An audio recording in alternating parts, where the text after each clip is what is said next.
말씀 레위기 19장 9절부터 10절입니다. 레위기 19장 9절부터 10절, 구약성경 175쪽 정도 있습니다. 두 절 말씀 함께 봉독합니다. 레위기 19장 9절 10절 함께 읽습니다. 시작.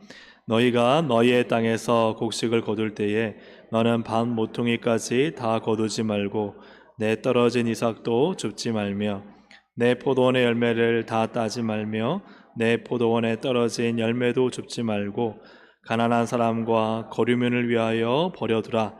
나는 너의 하나님 여호와이니라. 아멘. 할렐루야. 아멘. 주님의 평안과 능력이 넘쳐나시기를 주님의 이름으로 축복합니다. 아멘. 예, 오늘 귀한 분을 모셨습니다. 잠깐 제가 말씀을 전하면 오늘 말씀에 다 가지지 말라 말씀하십니다. 9절에 너는 다 거두지 말고 다 줍지 말고 다 따지 말고 또 다 줍지 말고 버려두라. 버려두는 이유는 가난한 사람들과 그 땅에 거류하는 또 나그네들을 위해서 버려두라 라고 말씀하고 있습니다. 요즘 뉴스를 보면은 참 그냥 빨리 넘어가고 싶은 뉴스가 있습니다. 그것은 극단적인 한 가족이 극단적인 선택을 하는 경우를 보면 참 가슴이 아픕니다. 또 얼마 전에는 차에 자기 아이를 태우고 그렇게 바닷물 속으로 뛰어드는 가정도 있고, 또 최근에는 젊은 층들이 이 대출을 갚지 못해서 극단적인 선택을 하는 경우를 볼 때 오늘 우리 한국교회가 과연 잘 남겨두고 있는가, 버려두고 있는가, 그것을 다 가지려고 그렇게 움켜쥐고 살고 있지 않은가, 그런 나부터 반성을 하게 됩니다. 감사한 것은 우리 교회가 양상근 올 목사님이 또 정말 우리 이 주는사랑 복지단과 함께 사역하시면서 제가 왔을 때 어르신 생신잔치를 하고 수많은 사역들을 저희가 미약하지만 돕고 협력함으로써 우리가 그래도 그나마 다 움켜쥐고 살지 않고 이 지역을 위해서 버려두는 삶을 살게끔 하시는 것은 하나님의 놀라운 은혜라고 생각합니다. 오늘 이에 대해서 우리가 이웃사랑 예배로 드리는데요, 말씀을 전해주실 분을 소개해드리면 김익현 관장님이시고 주는사랑 복지단 이사이시고 여기 부산 진구 노인 장애인 종합복지관에서 또 사역하시다가 지금은 또 명지에서 노인 종합복지관을 사역하고 계시고, 그리고 부산 북교회를 출석하고 계십니다. 나오셔서 귀한 특강, 오늘 특강의 제목은 교인으로 살 것인가 성도로 살 것인가 라는 제목으로 특강 나오실 때 우리에게 큰 은혜와 도전이 될 줄로 믿습니다. 우리 나오실 때 우리 할렐루야 함께 손들고 우리 반갑게 맞이하도록 하겠습니다. 할렐루야.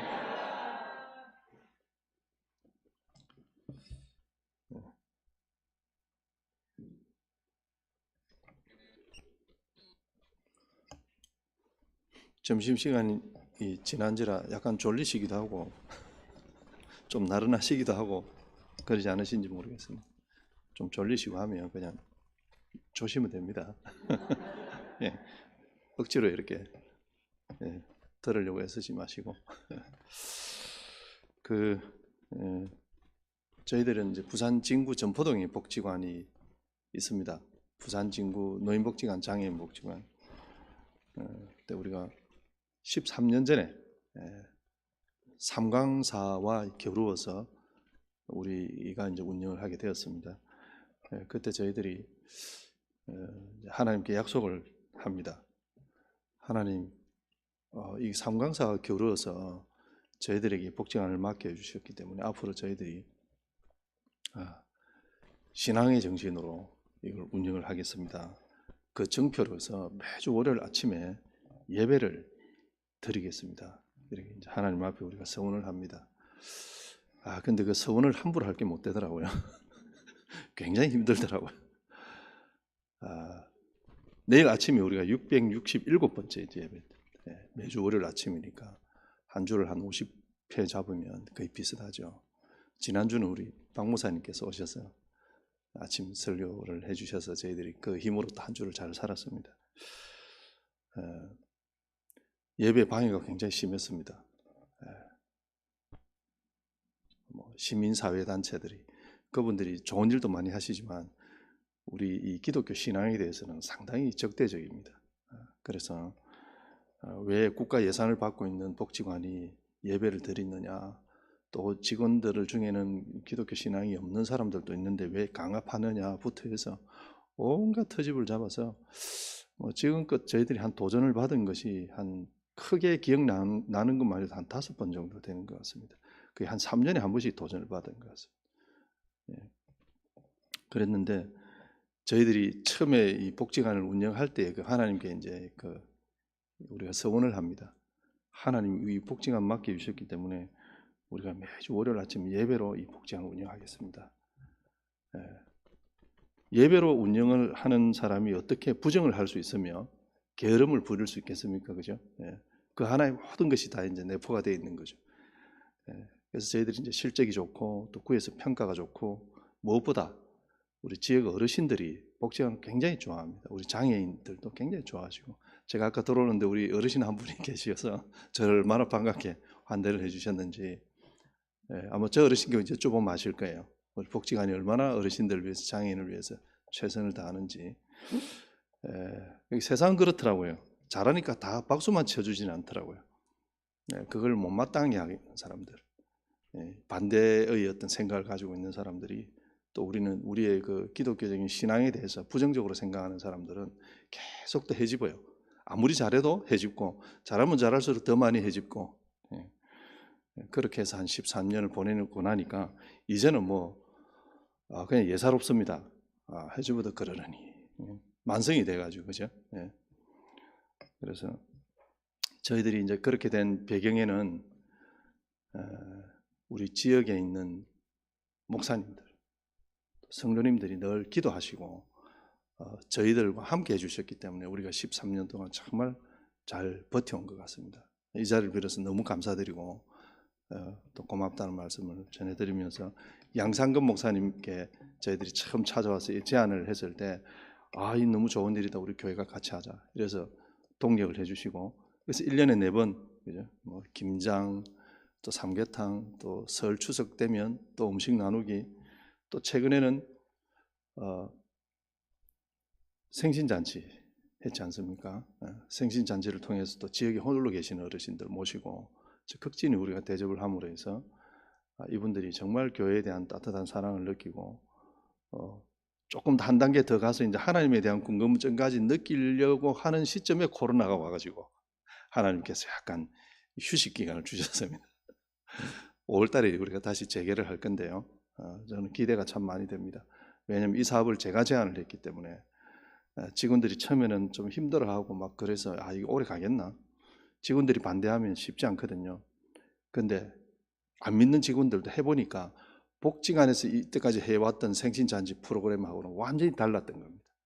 어르신들이 너무 좋아하고 행복해하고 고마워하니까 그게 힘이 되어서 힘들지만 지역교회들과 함께하는 것이 맞구나 이렇게 지금 생각하면서 열심히 최선을 다하고 있고 지금 5월 달부터 다시 몇 개 교회들이 이제 이 프로그램을 재개하는데 아마 우리 동성교회도 그게 포함된 걸로 알고 있습니다. 그래서 제가 교회에서 밥을 하는 게 너무 힘들고 하면 우리 복지관에서 도시락을 이쁘게 만들어서 이렇게 제공하는 방법도 우리가 한번 논의할 수 있으니 목사님께 한 말씀을 드리라 했는데 일단은 밥을 한번 해보고 나중에 어렵고 힘든 일이 있으면 그때 가서 이제 복지관하고 논의하겠다 이렇게 얘기를 해주셔서 우리 동성교회의 그 순수한 열정을 참 느낄 수 있어서 참 좋았습니다. 제가 이거는 우리 동성교회 그냥 듣기 좋아라고 하는 말씀은 아니고요. 제가 우리 한 8개 교회가 그때 부산 진구에서 찾아가는 생신잔치를 참여했는데 제가 교회마다 다 가봤습니다. 동성교회에 오면 제가 꼭 밥을 먹고 갔는데 식사 수준이 한정식 집입니다. 실제로 이 맛은 둘째고요. 맛도 뛰어나고 모양이 엄청나게 이쁘더라고요. 굉장히 정갈하게 이렇게 다 이렇게 음식을 장만해서 담아놨는데 한정식 집보다 훨씬 더 수준이 높다 이런 느낌을 제가 받았거든요. 다시 재개될 때 이 수준으로 해야 되는 거에 대한 부담감을 가지시라고 제가 드린 말씀 전혀 아닙니다. 감동합니다. 어르신들이 말은 안 하셔요. 근데 느낌으로 다 아시죠? 우리 여기 7, 80 사신 어르신 누가 설명해야 합니까? 탁 보면 아시잖아요. 그죠? 젊은 사람들이 뭐 속일라 해서도 딱 보면 알잖아요. 저게 진실된 마음으로 얘기를 하는 건지, 그죠? 속이는 건지 다 아시잖아요. 표현만 안 할 뿐이죠. 우리 교회가 탁 그래 차려놓으면 다 압니다, 어르신들이. 그러면서 다니면서 동사무소 가서도 얘기하고 자식들인데도 자랑합니다. 네, 완전히 다르거든요. 이 교회가 자기를 진짜로 인격적으로 존중해주고 사랑해준다는 걸 이분들이 알기 때문에 이런 말씀들을 전하고 다닙니다. 어떤 교회는 이런 얘기를 합니다.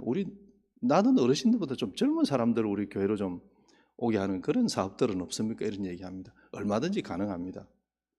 그러나 젊은 사람들에게 아직 기회의 시간이 많습니다.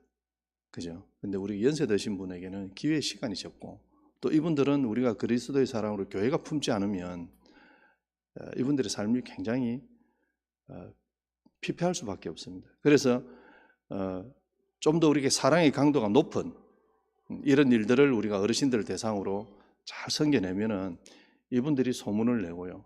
자녀들인데도 자랑을 하고 그러면서 교회에 대한 생각들이 다각적으로 조금씩 바뀝니다. 저는 그렇게 확신하고 있거든요.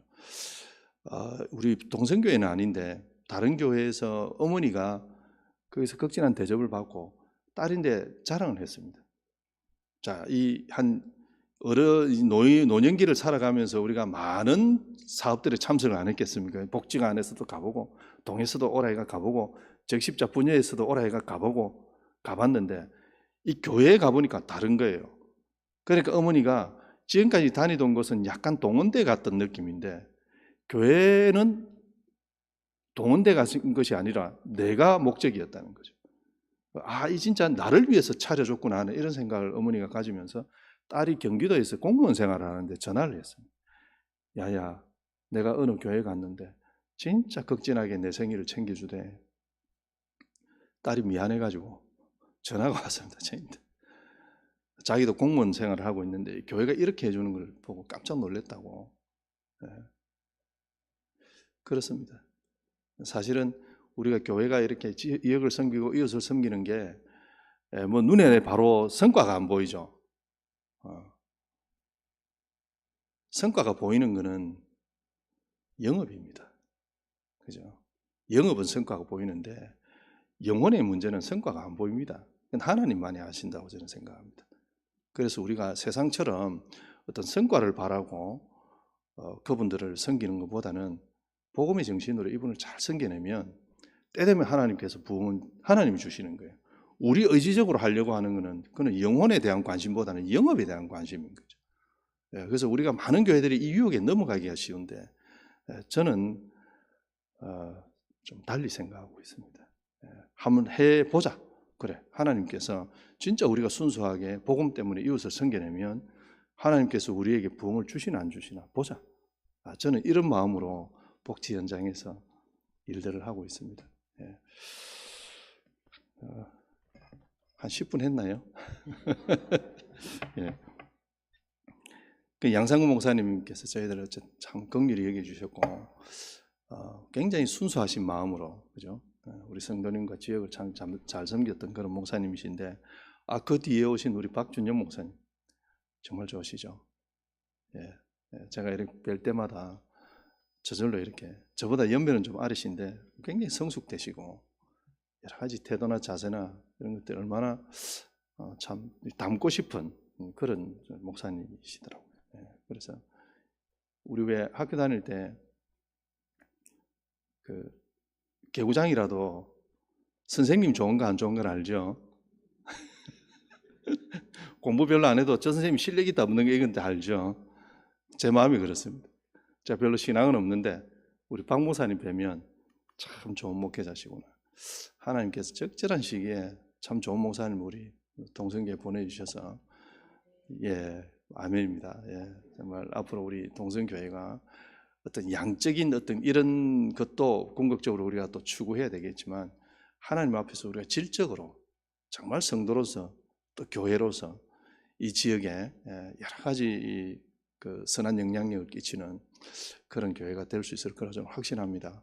또 그 일에 우리도 열심히 돕고 같이 기도하면서 그렇게 사이좋게 잘 지냅시다. 우리 복직 안 하고. 예. 오늘 제가 이제 목사님께서 며칠 전에 연락이 오셔가지고 제목을 뭐로 하실 겁니까? 그래서 너무 어려운 질문을 하셔가지고 저는 그냥 막 가서 간단하게 이렇게 몇 말씀 드리고 오면 되는 걸 알았는데 이게 막 격식이 있으시더라고요. 그래서 제가 퍼뜩 생각드는 것이 제가 평소에 고민하던 내가 참 하나님 앞에 성도로서 살고 있는가 아니면 내가 그냥 교회 출석하는 그냥 기독교인으로서 그냥 종교인으로서 살고 있는가 이런 고민들을 제가 좀 하는 편인데요.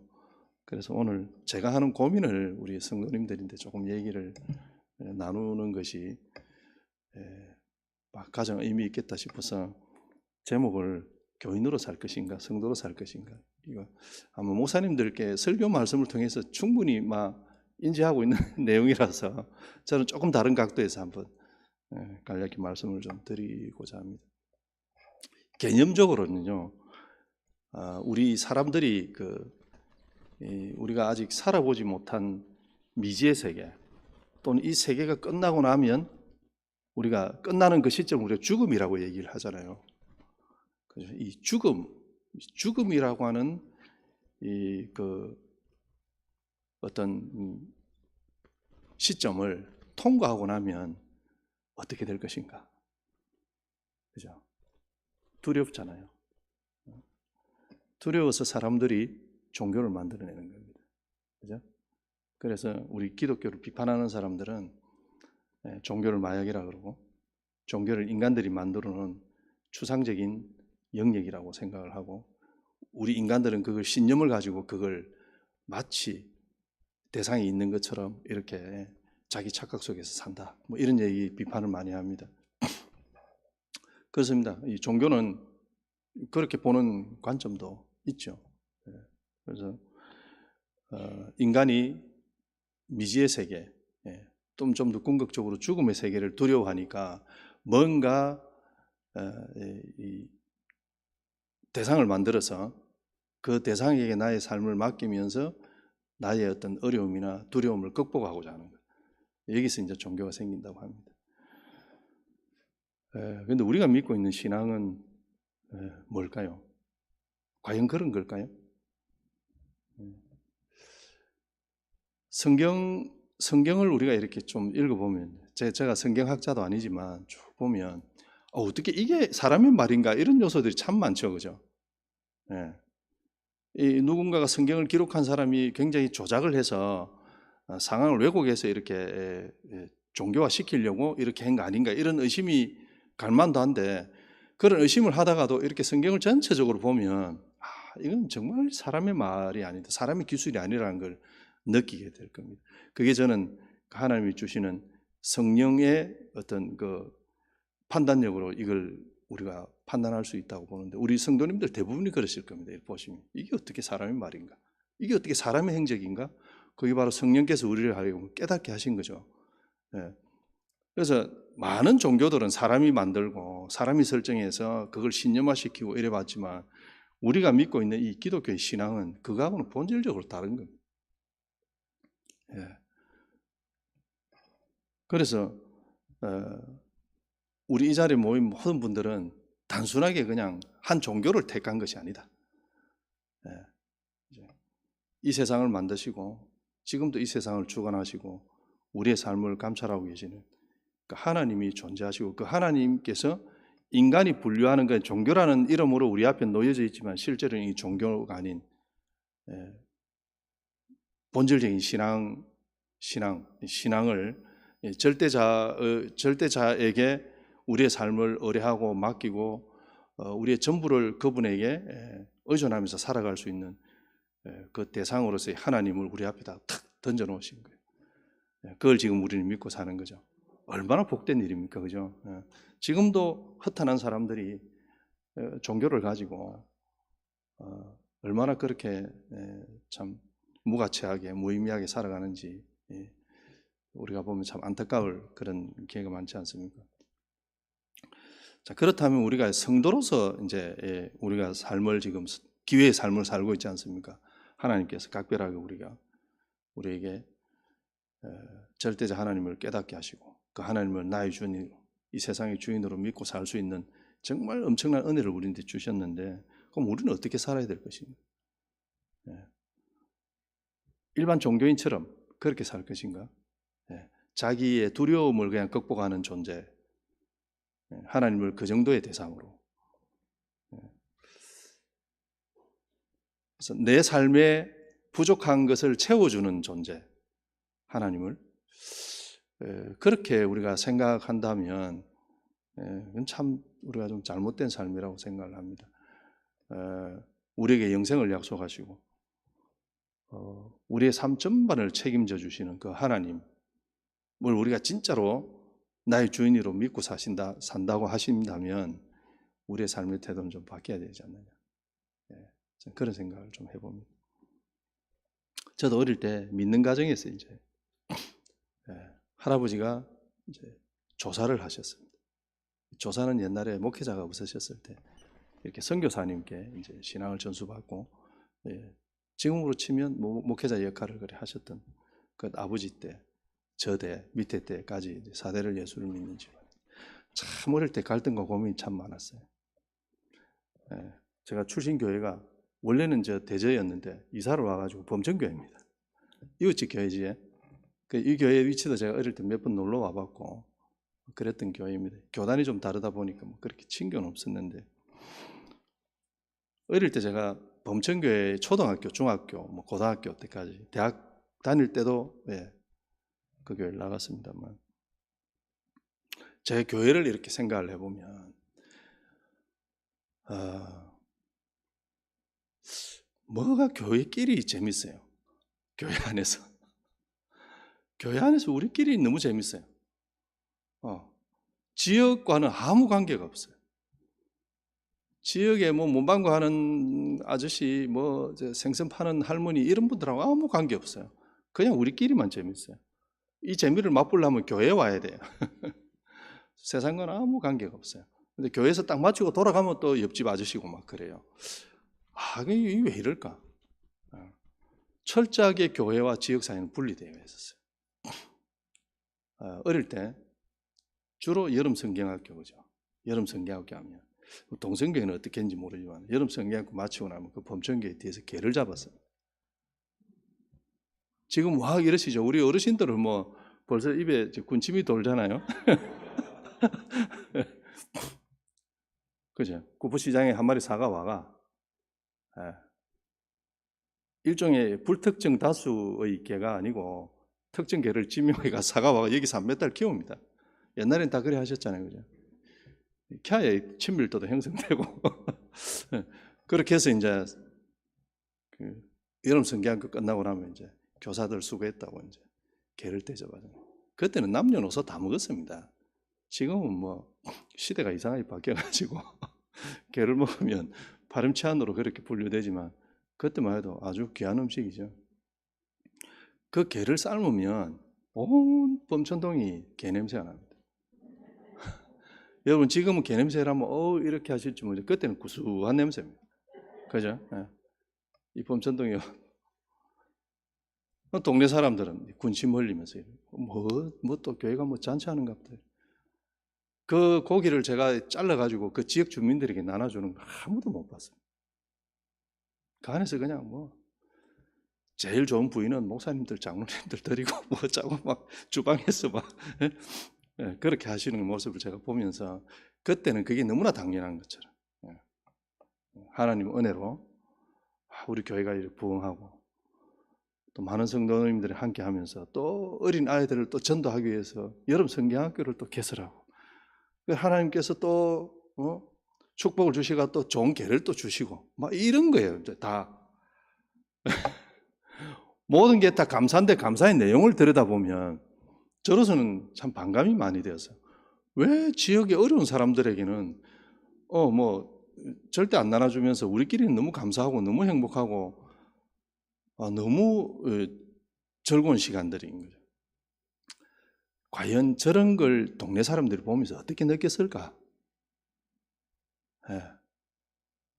어린 나이에 제가 그래서 저는 좀 그 잘못됐다고 생각을 했거든요. 왜 이렇게 좋은 음식을 하나님 앞에서 하나님께서 축복 주시고 우리가 이 좋은 교회 운영하면서 이 맛있는 또 계도 주고 했으면 좀 이웃을 위해서 좀 나누고 배려도 하고, 예, 아니면 또 이웃에 있는 어르신들도 좀 모시고 와서 같이 대접을 하고 이러면 참 좋을 건데, 이 제가 개의 비유를 들어서 참 죄송합니다만 제 머릿속에는 그게 지금 아주 찌랑이 남아 있습니다.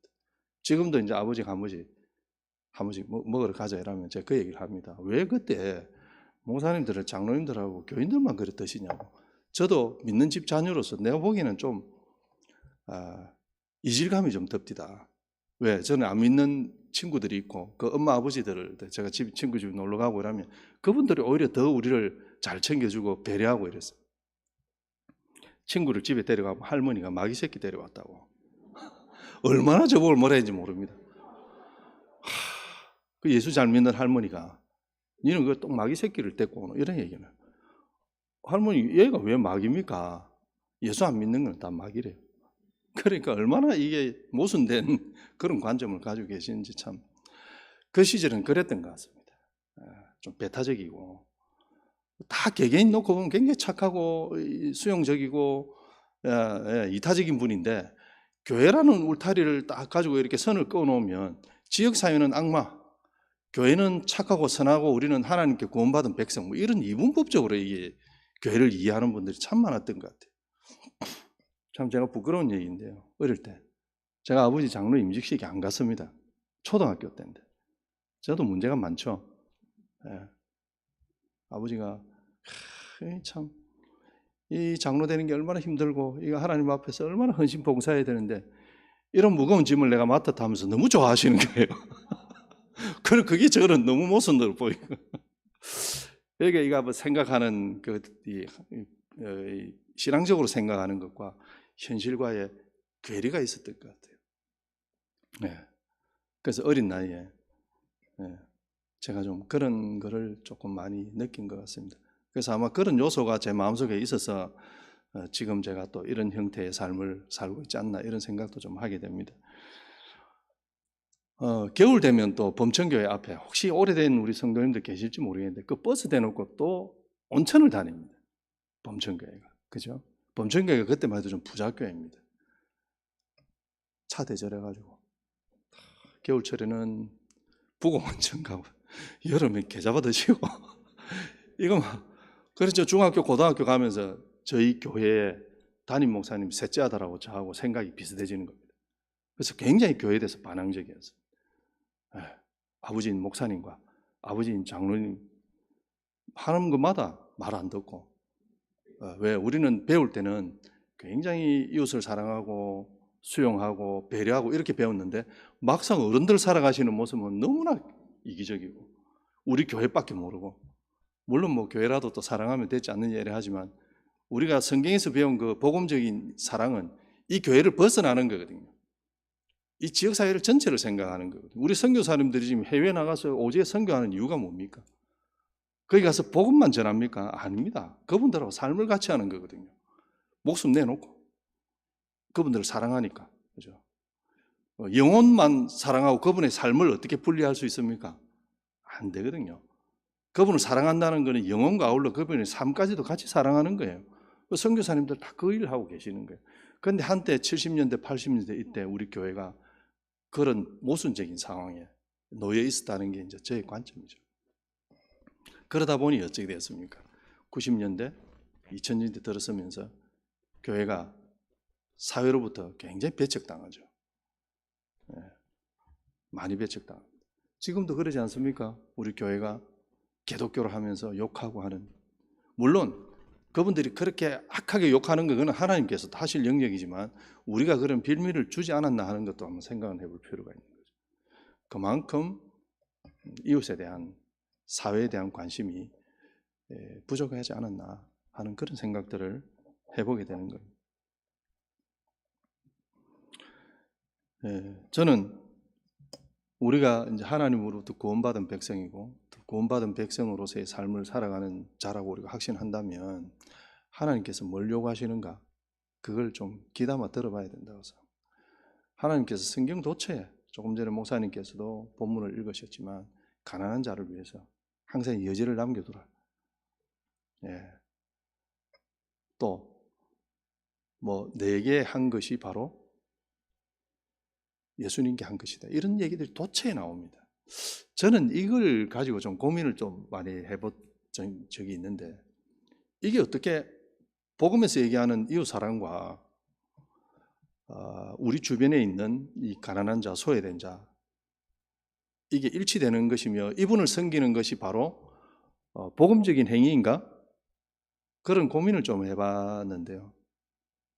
저 나름 결론은 하나님의 명령이기 때문에 그렇다. 이렇게 이제 결론을 지었습니다. 왜냐하면 우리가 복지관을 운영해 보면 정말 우리가 감당하기 어려운 분들도 많이 오시거든요. 그런데 이게 우리가 본질적으로 그분들에게 사랑하는 마음이 생기느냐? 안 생깁니다. 네. 그런데 하나님께서는 그분도 사랑하라 그랬거든요. 그럼 뭘까? 저는 하나님의 명령에 따르는가 안 따르는가, 그걸 하나님께서 우리에게 요구하시는 거다 생각합니다. 그 사람이 귀하고 그 사람이 훌륭하고 그 사람에게 내가 진짜 마음이 열려서 이분을 사랑해주고 위해주는 마음, 뭐 그런 마음이 생긴다면 참 좋겠지만 하나님께서 그거를 요구하시는 건 아니다라고 저는 생각을 합니다. 그럼 하나님께서 왜 이런 요구를 하실까? 우리에게 이런 힘든 일을. 하나님을 믿는다라고 하면 그렇지 않습니까? 하나님께서 네 진짜 내를 믿는다 하면 정표를 보이라고 얘기하실 것 같습니다. 우리가 남녀 간의 사랑도 마찬가지 아닙니까? 부모와 자식 간의 사랑도. 인격적인 하나님이시기 때문에 우리 일상에서 그런 요소들이 많이 작용을 한다고 봅니다. 부모와 자식 간도 보면 사랑한다고 하면서 배려하지 않습니다. 구체적인 행동으로 나타나지 않으면 우리가 그 사랑을 진짜 사랑한다라고 우리가 확정할 수 있겠습니까? 부부간에도 마찬가지입니다. 연애할 때도 마찬가지입니다. 내 정말 니를 사랑하고 아끼고 좋아한다 하면서 땡볕같이 밥도 한 그릇 안 사고 믿습니까? 안 믿죠. 그거는 다른 목적을 위해서 그냥 속이는 거죠. 저는 하나님하고 우리 사랑관계도 마찬가지라고 생각합니다.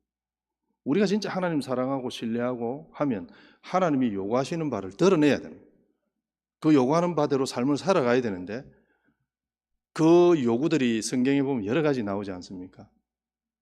하나님을 찬양하는 것, 또 우리가 늘 말씀을 묵상하고 상고하는 것, 또 하나 이웃을 사랑하는 것, 그죠?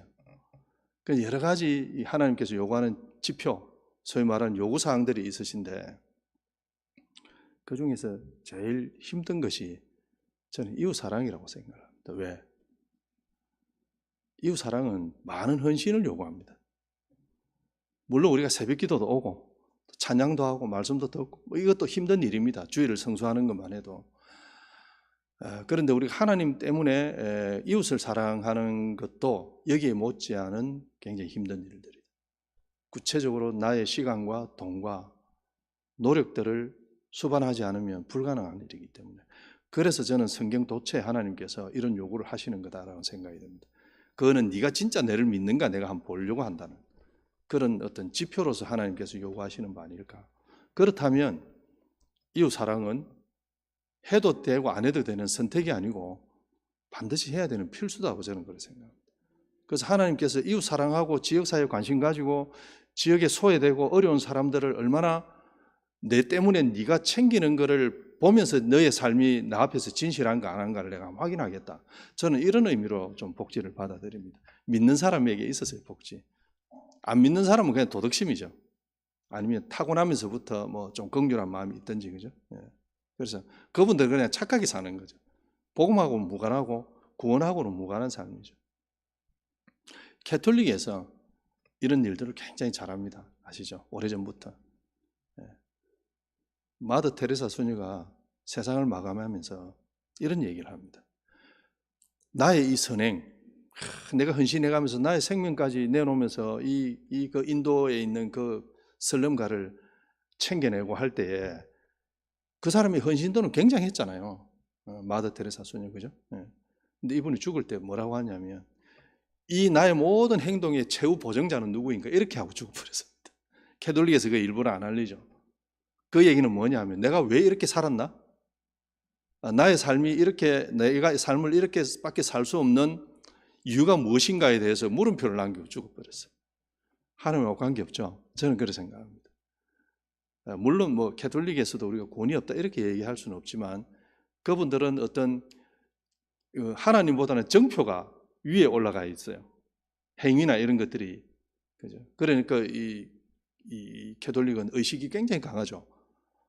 무슨 뭐 혼배미사, 장례미사 이런 거 보면 굉장히 근엄하고 엄숙하고, 그런데 이분들은 또 술집에 가서 마음껏 술 퍼고, 그죠?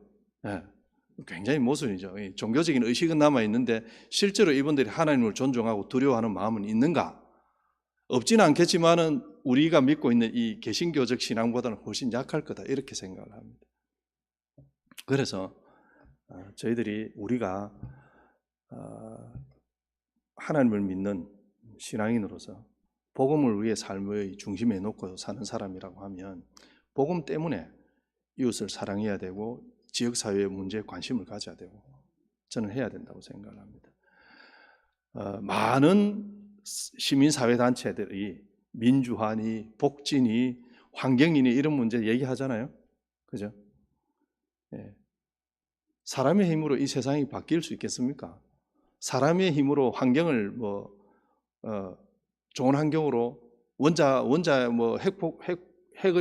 핵 발전소의 문제를 해결할 수 있습니까? 안 되잖아요. 사람의 문제로 복지의 문제를 해결할 수 있습니까? 안 됩니다. 아무리 잘 사는 나라 가도 마약 중독자, 노숙인, 그죠? 뭐 자살, 오만 것들이 다 존재하잖아요. 미국 사회만 가봐도 뭐 한 번씩 보면 어떻게 미국이 저럴 수 있나? 그게 이 땅입니다. 그래서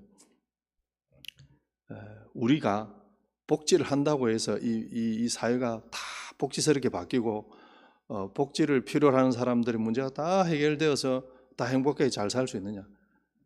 불가능한 일이다. 예.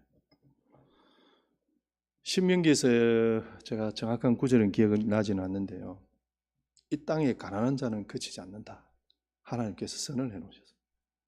그래서 내를 믿는다고 하는 너가 이 가난한 자를 향해서 손을 펴라 이렇게 얘기를 했거든요. 저는 그 말씀을 이제 들으면서 늘 느끼는 것이 그렇구나. 이 땅은 항상 모순이고 항상 부족하고 항상 불균형하고 하나님께서 이렇게 운용을 하신다. 왜? 예수 믿는 너가 어떻게 사는 걸 보려고 이 재료를 항상 남겨놓는다는 뜻으로 저는 그렇게 이해합니다. 예, 그래서 지금 우리 이 사회에서 뭐 범청동만 해도 독거하시는 어르신, 장애인분들 또는 지역에서 여러 가지 가정적인 문제를 가지고 힘들어하는 분들 많이 계실 겁니다. 이분들에게 우리가 다양한 내용들을 가지고 접근해서 이분들의 삶을 도와주는 것은 어떻게 보면 이걸 통해서 이분들의 삶이 100% 바뀐다. 저는 그것에 대한 기대보다는 하나님께서 우리에게 이걸 요구를 하셨기 때문에 그 요구에 우리가 성실하게 응답하는 과정이다. 그렇게 생각을 합니다. 그래서 아까 제가 좀 일찍 와서 오늘 장로님들하고 이런저런 말씀을 좀 나눴는데 우리가 그렇게 한다고 해서 바로 우리 눈앞에서 어떤 실적이 오르거나 지역에서 우리 교회에 많은 관심을 가지고 갑자기 어느 날 우리 이 빈자리가 다 채워지거나 저는 그러지는 않을 거라고 생각합니다. 그렇게 하실 수 있는 분은 단 한 분, 하나님께는 그렇게 하실 분이 없습니다. 우리의 의지와 우리의 노력으로 우리가 그런 목적을 가지고 이웃을 섬긴다. 우리가 하나님 앞에 아무 대가 없는 이런 영생의 축복을 누리고 있는데 우리는 지역에 그런 조건을 전제로 이웃을 섬긴다. 이 하나님 보시기에는 좀 가정스럽지 않겠나 그런 생각을 해봅니다. 그래서 우리는 복음에서 얘기하신 하나님께서 우리에게 요구하신 이웃사랑, 지역에 대한 관심 이런 것들을 조건 없이 우리가 잘 수행해내고 진실하게 해낼 때 하나님께서 저희들에게 부흥의 축복을 저는 주실 거라고 믿습니다. 질적으로 양적으로. 우리 한국교회가 6.25 전쟁이 나고 난 뒤에 폐허가 됐을 때 외국에서 선교사님들이 들어오셔가지고 하신 것들이 학교 만들고 복지시설 만들고 병원 만들고 그랬잖아요. 그죠? 요양원 양로원 만들고. 그때 이분들이 양적인 성장을 전제로 하지 않았습니다.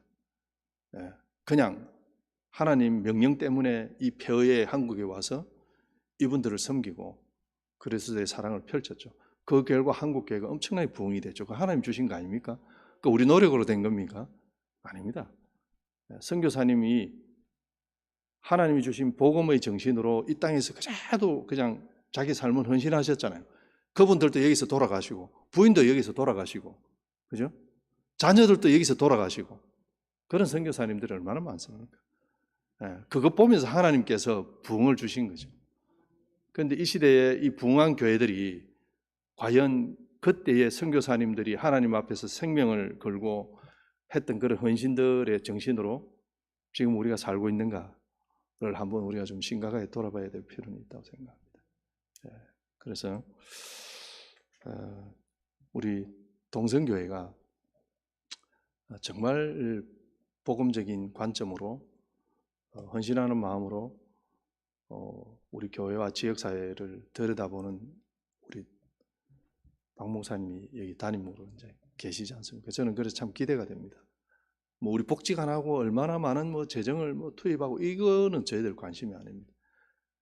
정말 이 교회가 복음의 정신으로 하려고는 하되 방법을 잘 모르잖아요. 그런 거를 우리 복지관에서 이제 같이 공유하는 겁니다. 그러면서 교회가 하기 어려운, 뭐 예를 들어서 우리 교회가 지역을 섬기기 위해서 어떤 형편에 있는 분들의 자료를 좀 달라 하면 안 줍니다. 요즘 개인정보 이렇게 해서 절대 안 주죠. 근데 우리 복지관이 탁 나서면 의심하지 않고 줍니다. 그럼 그걸 가지고 우리가 전략을 잘 세워서 하나님의 사랑을 우리가 어떻게 지역에 잘 효과적으로 전달할 것인가 이런 걸 같이 고민하고 연구하면서 이 일들을 이제 해나가면 저는 하나님께서 굉장히 기뻐하시는 교회로 더 이렇게 발전할 거라고 믿어 의심치 않습니다. 그런 일을 우리가 이게 교회도 크지도 않고 다 요즘 맞벌이하고 일할 사람이 없는데 이런 생각 많이 하시잖아요. 저는 어느 시대든 어느 역사든 하나님이 일을 하고자 하면 하나님께서 어떤 식이든 방법과 길을 열어주신다 그렇게 생각합니다. 우리가 하나님 복음 안에서 우리가 당당하게 어떤 마음을 가질 것인가가 중요한 것이지 그 시대나 이 시대나 똑같습니다. 그래서 그런 마음으로 우리가 좀 우리 동성교회가 그런 빛나는 일들을 한번 해봤으면 참 좋겠다 이런 생각을 좀 해봅니다. 무슨 시간 다 됐죠 이제.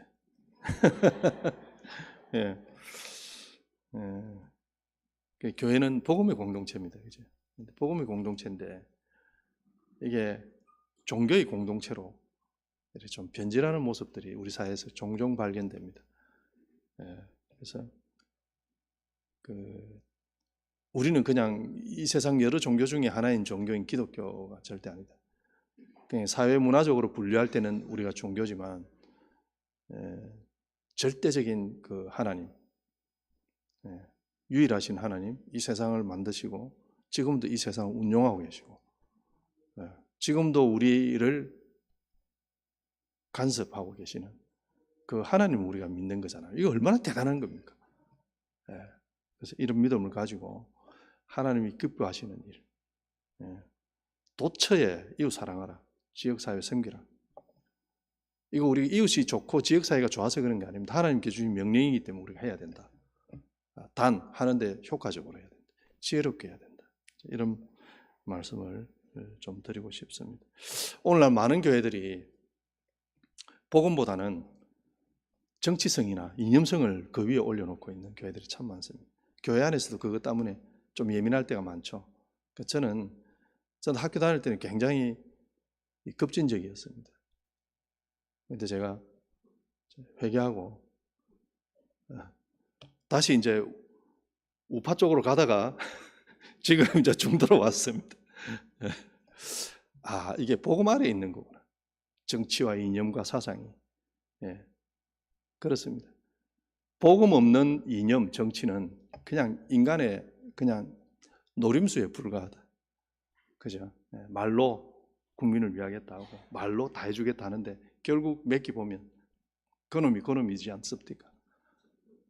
그래서 우리는 복음적 가치 판단 하에 정치를 쳐다봐야 되고 이념을 쳐다봐야 된다. 그렇게 생각합니다. 그래서 제가 오늘 드린 말씀은 어쨌든 우리가 하나님을 믿는 신앙인으로서 그 복음의 중심을 놓고 이 복음에서 요구하는 삶을 우리가 이웃 사랑이라는 이름으로 지역에서 잘 녹여내면 하나님께서 기뻐하시고, 하나님께서 기뻐하셔야 부흥은 부가적으로 오는 겁니다. 부흥은 목적이 아니죠. 부흥의 결과일 뿐인 거죠. 부흥해서 뭐 할 건데 라고 물으면 사람들 모아가지고, 그죠? 복음도 아닌 것을 막 복음처럼 얘기하고 이렇게 해서 사람들을 현혹하고 가짜 신앙인으로 만들고 하는 이런 일들이 우리 사회에 얼마나 비일비재한지 모릅니다. 저는 제가 존경하는 목사님 한 분 계신데 그분이 이런 얘기를 합니다. 복음이 있는 곳에는 사람이 안 모인다, 이런 얘기를 합니다. 역설적인 얘기인데, 올바른 복음이 선포되는 곳에는 복음은 굉장히 부담스러운 거거든요. 그죠? 사람이 안 모인다. 이 얘기는 올바른 복음이 선포돼야 된다. 그런 이제 말씀으로 저는 그렇게 이해를 합니다. 그래서 우리 동성교회가 저는 그런 교회이길 충분하다고 저는 생각합니다.